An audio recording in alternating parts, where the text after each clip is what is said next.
আমার কথা একটাই, সমাজ হইতে সন্ত্রাস আর চাঁদাবাজি দূর করা। এই কামের লাইগা সন্ত্রাস নির্মূল কমিটি বানাইছি।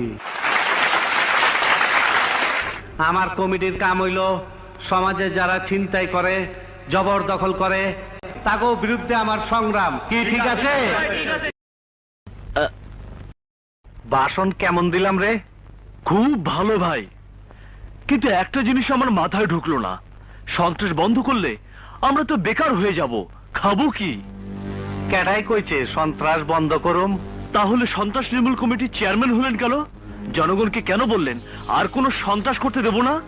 জনগণের রকম তোর মাথায় গোবর ভরা। আমি কইছি আর কোন হালারে সন্ত্রাস করবার দিব না, আমি নিজে করুম না কইছি। নির্মূল কমিটির চেয়ারম্যান হইয়া সন্ত্রাস করতে সুবিধা। এতদিন খোলামেলা করছি, বয়স হয়েছে না, সামনে ইলেকশন আছে না, বুঝছস কিছু? জি। এইটাই তো রাজনীতির খেলা। এমপি মিনিস্টার হইয়া গাড়িতে ফেলাকে লাগান একটা দুনবাজি, বুঝছস কিছু? জি।